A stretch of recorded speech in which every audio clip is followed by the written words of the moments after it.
हल्दी के खेती करने वाले सभी किसानों की 40 साल से मांग थी कि राष्ट्रीय हल्दी बोर्ड बनाया जाए। आज मोदी जी ने इसको विधिवत रूप से पूरा करने का काम किया। इसके शुभारंभ के मौके पर मेरे साथ मंच पर उपस्थित मोदी जी की मंत्रिपरिषद में मेरे साथी श्री जी किशन रेड्डी जी, मेरे मंत्रालय में मेरे साथी केंद्रीय मंत्री श्री बंडी संजय कुमार जी, श्री तुमल्ला नागेश्वर राव जी, कृषि मंत्री तेलंगाना श्रीमती दानसरी अनसुया जी, पंचायती राज मंत्री तेलंगाना, जिन्होंने हल्दी बोर्ड के लिए बड़ी झगड़ा किया है भारत सरकार से, ऐसे हमारे सांसद अरविंद धर्मपुरी जी, हमारे सांसद के लक्ष्मण जी, और पहले हल्दी बोर्ड के चेयरमैन भी, सिर्फ हेडक्वार्टर नहीं, चेयरमैन भी हमने तेलंगाना से ही दिए हैं। श्री पल्ला गंगा रेड्डी जी, खड़े हो जाइए भाई। और आज इस सभा में आए हुए हल्दी उगाने वाले मेरे प्यारे किसान भाइयों बहनों, आप सभी को मेरा प्यार भरा नमस्कार। सबसे पहले मैं सभी किसान भाइयों बहनों को विनती करना चाहता हूं कि एक बार मोदी जी के सम्मान में जोर से ताली बजाकर मोदी जी का स्वागत करें।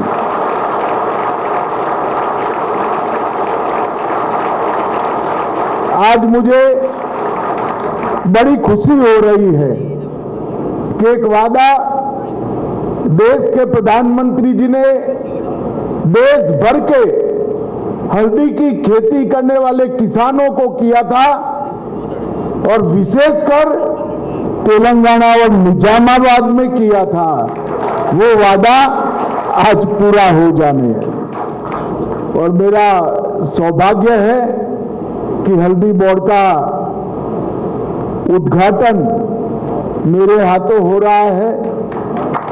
देश भर के हल्दी के किसानों को जो श्रम करते हैं, जो देश भर के लोगों को स्वस्थ रखने में अपनी भूमिका निभाते हैं और देश को समृद्ध करने में भी अपनी भूमिका निभाते हैं, वो सभी हल्दी के किसानों को मेरी बहुत बहुत बधाई और शुभकामनाएं हैं।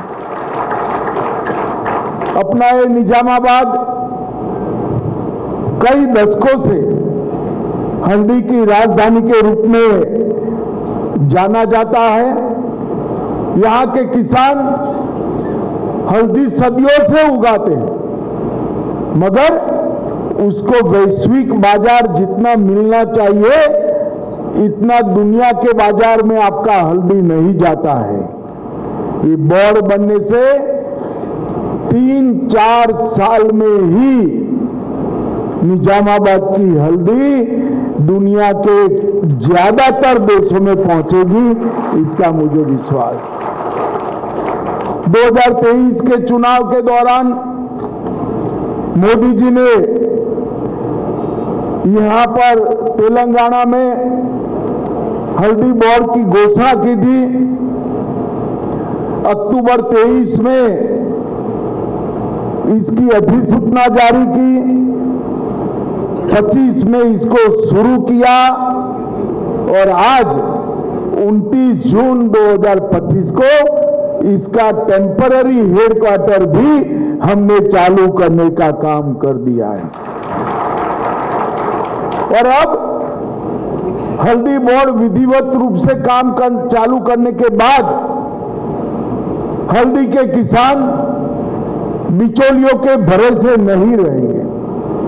पैकिंग, ब्रांडिंग, मार्केटिंग और एक्सपोर्ट, ये पूरी चैनल ये अपना हल्दी बोर्ड प्रस्तापित करेगा। और हम सब जानते हैं, सदियों से भारत के लोग कटु होने के बावजूद भी हमारी माताएं हल्दी अपने खाने में डालती है। कोई पागल नहीं है, कटु स्वाद क्यों लेगा? परंतु सबको मालूम है कि हल्दी एंटी वायरल है, एंटी कैंसर है और एंटी इंफ्लेमेटरी है। और हल्दी के औषधीय गुण दुनिया भर में इसको वंडर ड्रग के रूप में जानते हैं। एक आश्चर्यजनक दवाई है जो कई सारे रोगों को एक साथ मानव शरीर से थोड़ी सी मात्रा में खाए तो समाप्त कर देती है। अब ये जो हल्दी को कैसे खाना जाए वो नहीं जानते हैं, इसकी कैप्सूल बनाकर खाते हैं।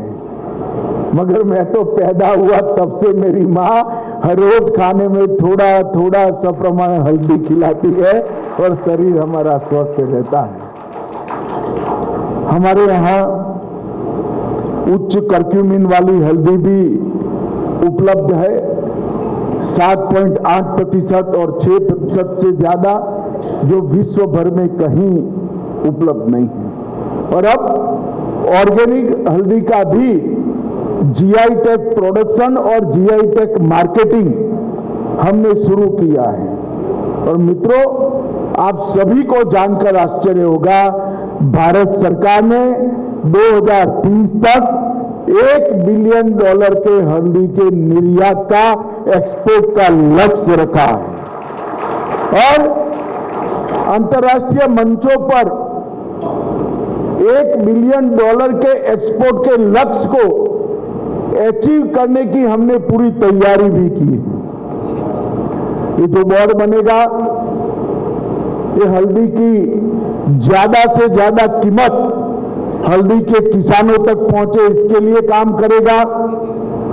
इंटरनेशनल मार्केट में हल्दी की खपत को बढ़ाने के लिए प्रचार प्रसार करेगा। संभावित बाजार में भारत की हल्दी के अंदर जो औषधीय गुण है इसका भी प्रचार प्रसार करेगा। उनकी गुणवत्ता और सुरक्षा मानांक विश्व स्तर के हो, इस प्रकार का पैकिंग की भी शुरुआत करेंगे। किसानों को हल्दी खेत से कैसे निकालनी जिससे एक्सपोर्ट में कोई बाधा ना आए, इसका प्रशिक्षण और कौशल विकास, इसकी ट्रेनिंग देने का भी काम करेंगे। और हल्दी के स्वास्थ्यवर्धक गुणों पर हम रिसर्च एंड डेवलपमेंट कर उसको विश्व के लिए प्रस्तावित करने का काम करेंगे। तेलंगाना में निजामाबाद, जगतियाल, निर्मल और कामारेड्डी जिला भारत के टॉप हल्दी उत्पाद करने वाले जिलों में होता है। और मित्रों, 2025 में हल्दी के किसानों को 18 से 19 हजार प्रति क्विंटल रेट मिला है। रेड्डी जी के नेतृत्व में जब ये बोर्ड बढ़े चलेगा, मुझे पूरा विश्वास है कम से कम 3 साल में हम 6 से 7 हजार रुपया ज्यादा किसानों को मिल पाए, इस तरह की मार्केटिंग की चयन करेंगे। 23-24 में भारत में 3 लाख हेक्टेयर में हल्दी हुई है और 10,74,000 10,74,000 टन हल्दी का उत्पाद हुआ है। मोदी जी ने किसान एक्सपोर्ट जो करे इसका फायदा किसान को मिले, इसलिए cooperative export, Bharat cooperative export limited भी स्थापना की है। और जो ऑर्गेनिक खेती करते हैं, प्राकृतिक खेती करते हैं, इसके लिए भारत ऑर्गेनिक कोऑपरेटिव लिमिटेड की भी स्थापना की है, जिससे आपके ऑर्गेनिक उत्पाद का विश्व में जो दाम मिलेगा उसका फायदा व्यापारी को नहीं मिलेगा, अपने किसान को मिलेगा। और मैं आज यहाँ कह कर जाता हूँ, बहुत कम समय में इसी शहर में निजामाबाद में हल्दी के साथ साथ भारत ऑर्गेनिक कोऑपरेटिव लिमिटेड और भारत कोऑपरेटिव एक्सपोर्ट लिमिटेड दोनों की भी ब्रांच ऑफिस निजामाबाद में खोलकर हल्दी के एक्सपोर्ट को आगे बढ़ाने का हम काम करेंगे। मित्रों, मोदी जी ने एक शासन में एक कल्चर डेवलप किया है कि जो वादा करते हैं वो पूरा करते हैं। 2023 में जो वादा किया था, 28 मई 2025 में आज हेडक्वार्टर समेत पूरी फॉर्मेलिटी पूरी कर दी गई है। मैं हमारे सारे यहाँ जो नेता बैठे हैं, तेलंगाना सरकार के 2 प्रतिनिधि है, भारत सरकार के 2 प्रतिनिधि है, यहाँ के सांसद है, हमारे चेयरमैन साहब है, इस सभी को बहुत बहुत बधाई देता हूं। और अंत में फिर से एक बार निजामाबाद, तेलंगाना और भारत भर के सभी हल्दी के किसानों को बहुत बहुत बधाई और अभिनंदन।